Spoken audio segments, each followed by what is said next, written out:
Olá pessoal, tudo bem com vocês? Mais uma vez aqui, refletindo a vida, e hoje um tema que foi pedido por algumas amigas aqui do canal, algumas que me seguem de longe, muito obrigada pessoal. Para quem tem filho, para quem tem sobrinhos, para quem tem contato com criança, ou seja, e com adolescentes, eu acredito que esse assunto de hoje vai interessar a todos, né? Pandemia e as nossas crianças e adolescentes. O que nós temos percebido? E quando eu digo nós, estou falando aí de uma comunidade de psicólogos, psiquiatras, neurologistas. Tem tido alguns relatos, alguns artigos, tanto aqui no Brasil quanto fora do país, relatando um aumento significativo da ansiedade e da depressão. O que a gente tem percebido nos sintomas das crianças, né, principalmente das crianças e também dos adolescentes, um aumento muito significativo nos medos. Então, aquela criança que não apresentava medo de determinados personagens, ou medo de algum filme, medo de alguma coisa específica, ela começa a relatar muito mais medo, uma dificuldade maior para dormir.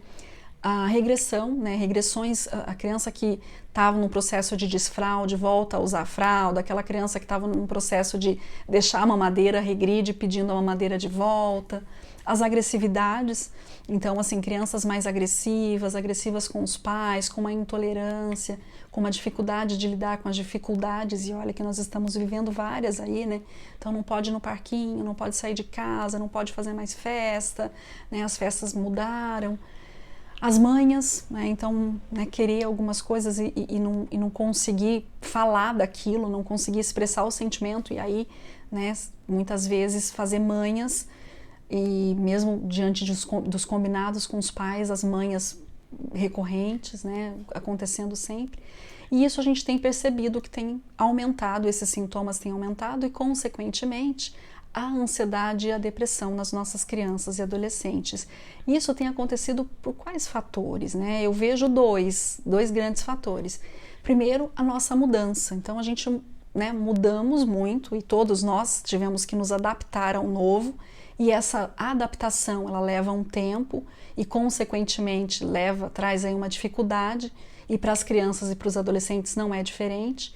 E o segundo motivo, nós adultos estamos muito ansiosos, e essa ansiedade ela é transmitida para as crianças e para os adolescentes. Tá, sabendo de tudo isso, o que a gente pode então desenvolver com as nossas crianças e com os nossos adolescentes? Primeiro, a grande questão é que assim como nós adultos temos muitas dúvidas. Imagine a criança e o adolescente, né, que está tentando descobrir algumas coisas, e aí vai depender da idade dessa criança, da idade desse adolescente. Quando eu falo de criança e adolescente, eu estou falando de uma diversidade grande de idade aí, né? Então, depende da sua criança, depende da idade da sua criança, do seu adolescente, mas eu preciso desenvolver um bom papo com ele, né? Um bom papo com essa criança ou com esse adolescente, no sentido de devolver a pergunta, o que ele está me perguntando, né? Qual é a dúvida dele, para que eu possa dosar a minha resposta. Então, por exemplo, se a criança te pergunta sobre morte, né? Sobre mamãe, né? Será que as escolas vão sumir? Eu ouvi isso de uma criança. Então, como que a gente dosa a resposta para isso, né? Perguntando para ela, o que você sabe sobre isso? O que você ouviu falar sobre isso? O que você imagina sobre isso? É ter um bom papo, né? O famoso e tradicional bom papo mesmo, de bater um papo com essa criança, com esse adolescente, porque há uma necessidade de conversar com ele, né? Para que ele se sinta mais seguro. A segunda coisa que é extremamente importante é a rotina.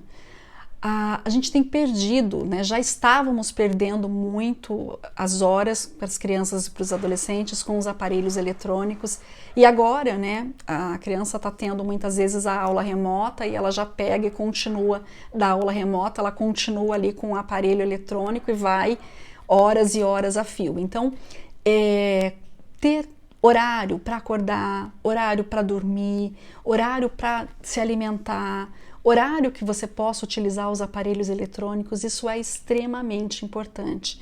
Todos nós, seres humanos, precisamos de rotina. Quanto mais a fase da infância, né, a criança e o adolescente. E a terceira e última reflexão que eu trago é o praticar. A gente precisa trazer para as nossas crianças e para os nossos adolescentes o praticar a paciência, o praticar a gratidão, o praticar a fé, né? O que a gente acredita, no que a gente está, né, tendo fé ultimamente, e a importância da espera. Então, essa prática, né, de tudo isso que eu falei é extremamente importante. E toda a rotina, e toda a conversa, e todo o bom papo. Essas são as reflexões que eu trago para que a gente possa pensar um pouco na qualidade de vida com as nossas crianças e com os nossos adolescentes vivendo, né, a pandemia. Eu fico por aqui, peço para você que ainda não se inscreveu, se inscreve no canal, divulgue esse canal para alguns amigos, se você acha que esse vídeo pode ser bom para alguém, divulgue. Clique lá no sininho para você, né, ser avisado quando terá mais vídeos, os vídeos estão sendo semanais. E curta também esse espaço para que mais pessoas possam ver e, consequentemente, a gente possa refletir mais sobre a vida. Eu fico por aqui, um forte abraço e até a próxima!